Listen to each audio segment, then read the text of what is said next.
congratulations on such an amazing match tonight. I mean, Zack Sabre Jr. was actually just out here talking about the amazing work that both you and Will Ospreay did earlier tonight.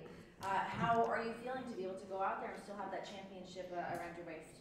Oh man, it's humbling, but at the same time, it's like me proving everybody that I was right again. It's one of those things I gotta constantly go out there and fight for every week, every day.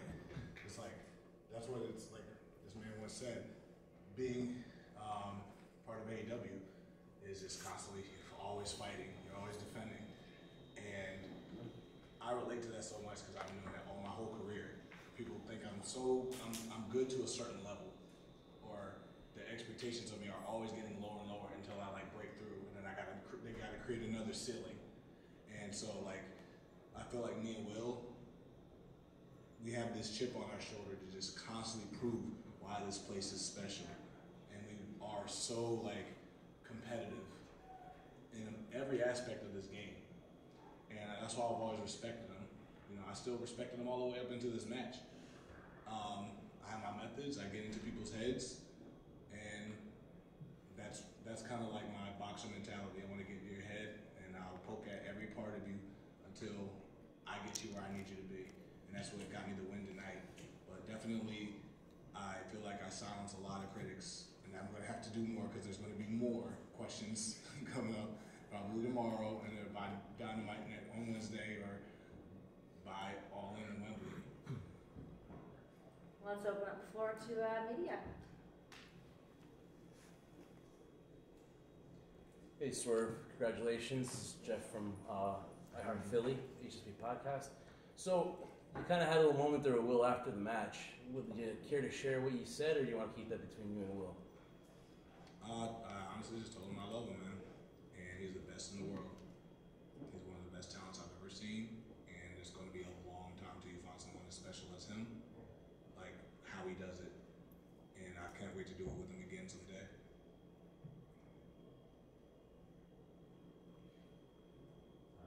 Tyler, good day, New York. Last time you guys were in Long Island, I asked you if you could pick anybody who you would want to fight at Wembley, and you said that you still have your eyes on Bryan Danielson. Now, with the Owen started, and knowing that the winner goes to challenge you for the world title, are you still gunning for Danielson in Wembley? I think he's at the position to gun for me now, especially after tonight.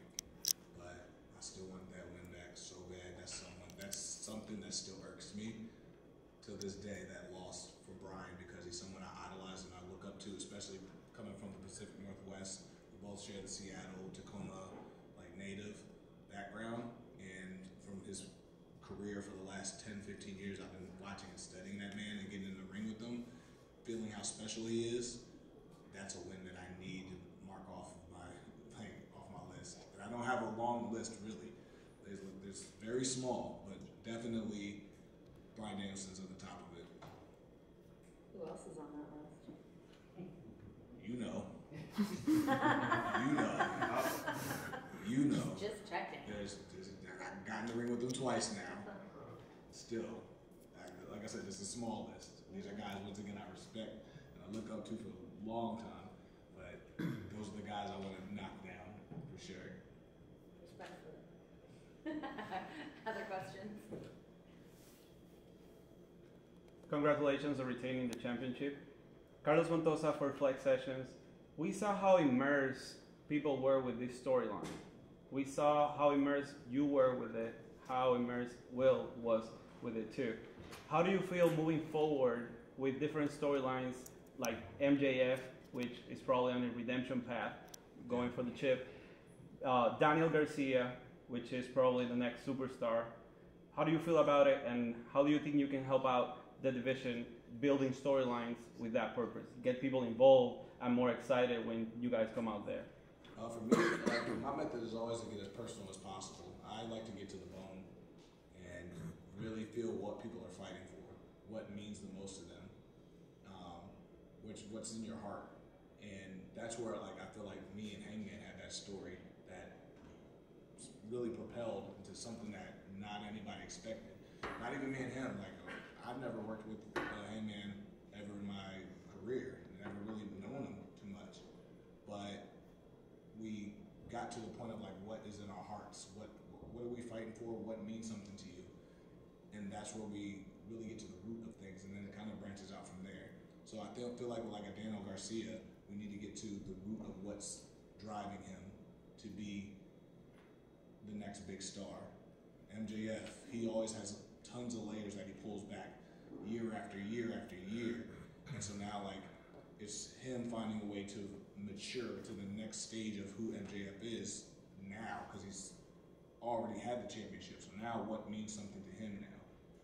And Will Ospreay, he's on the biggest tear like of anybody in AEW, really. And now he's gotten knocked down a peg. Who is he now? Who is he? What's his motive? What is he going to try to do to get back to here, or get back to like where is he going to fall in line now in the company? There's a lot of big questions and a lot of characteristics with these people that we're really going to have to like really sit back and watch really closely, not just on Dynamite, but watch it on Rampage, watch it on Collision, watch it on everything. The weigh-in happened on Collision, and it got a lot of people like really wondering and really questioning how tonight was going to turn out. And that's because we really get to the root of who we are as people, and then we become performers. And that's how I see the landscape of the next generation of pro wrestlers in AEW becoming the next main eventers and stars of tomorrow and today.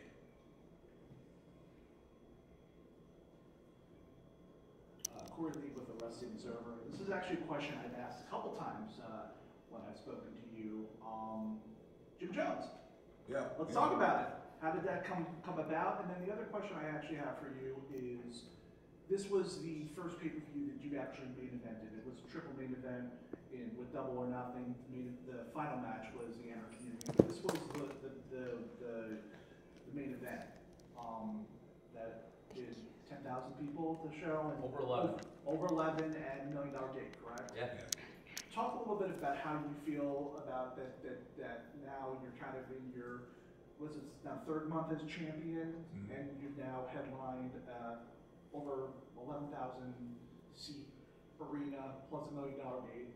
Yeah. So just talk about it. Like coming from Dynasty, it was like main eventing there. That was like when I won the championship, was the main event against Samoa Joe. And that meant something to me too, and that meant something to this company. And that's something that's going to stand out for a little test of time. Huge. For not just I feel like in AEW, but in wrestling. Jim Jones came through because of my man Albert Gentili over there. He's been a huge part of like the transition to becoming like a true mogul in this industry.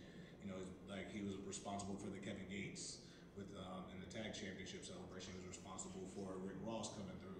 He's been responsible for Fabulous coming through. He's been responsible for so many other things. Like even outside of this like the interviews I've been doing, like the media, Hot 97, and all these other things. There's a lot of motion with that guy. Flash Garments once again responsible for a lot of these connections and how it's being presented on stage and on like how I'm gonna look, what I'm gonna wear, how I'm gonna say it, what's gonna be the selling point of things. It's like everything's like very meticulous and everything's pointed in the right direction. My man Guy training my like choreography and like fight choreography, my reflexes, and like getting my skills sharper than they've ever been before at my age, So like it's just like a team of guys that are just always working together to present what Swerve is. It's like Swerve is just more than just me. It's everybody. Nana over here is part of Swerve. Heck over there, part of Swerve. Fitted over part of Swerve. All my guys, all my peoples is all Swerve. So Jim Jones came out. It was just like that's the culture in the main event of a 11,000 seats sold out main event in Long Island, and it's just always about presenting the culture in a way that's authentic to myself and authentic to the fans. It's not pandering. It's just like, oh man, okay, yeah, we're in, we locked in, and it's just something like I do a lot of like stuff that I used to watch as a child, as a kid, and all these things. I'm like, man, how do I bring this to light? And I have a team of people that take that vision and bring it to a light professionally and just in a once again strategic, authentic, and I have this man right here that lays out the platform and just like, here, do it. So it's like I said, it's a teamwork. It's not just Swerve. It's like the team Swerve. You know what I mean? One more question for Swerve. Hey, it's Adrian Hernandez with Unlikely. Bringing out someone from Dipset in New York was crazy. I know for a lot of fans, it meant a lot that know the history that you have, with Will, the rules that you guys have wrestled, to now be on this stage. I know a lot of questions about what's going on in the future, but this match was so great. I want to know, did it meet your expectations and what you thought it would be? I feel like a lot of ways it exceeded, just because the people. To me, like, my expectations are always low until the people really bring it to like, oh man, okay, this is bigger than I thought it was. And I think it's the people and the fans that make it feel like a bigger deal and bring it up to different heights. And that's so like there's times I'm like, oh, hopefully they're here for that. Hopefully they gravitate to Jim. Hopefully they do, like, you're just hoping because the card is so long and it's so talented. And hopefully they give you, like, they still got that energy left for you at the end. And thank God they did. They were invested. They didn't know which way it could go. And the competition is so stiff because it could go either way. And you're just fighting and scratching and clawing all the hard work you're putting in for the week and the month to get to this point. Everybody's invested in. So, like, whatever criticisms are out there doesn't matter because the people that are here watching and are in there experiencing it, that's what matters. And that's what makes people at home feel like, man, I should have been there. The next one, I gotta be in there. And we gotta watch Swerve. Now I'm riding. I'm locked in with Swerve as world champion. And then Will, I'm still locked in with him. And then you go like, man, where does everybody go now? Where's, like once again, it's like, so I think it's the fans that make me exceed the expectations that I put on myself for things, you know. But it's also gratifying that there's a black world champion in the main events of these things. Like, we really didn't. It's really tough to really see this style and this stiff competition and like this level that we're at, and see a black man holding this and being the face of that. It's really rare, and I don't take it for granted, and I don't pander. I'm just really fortunate. I'm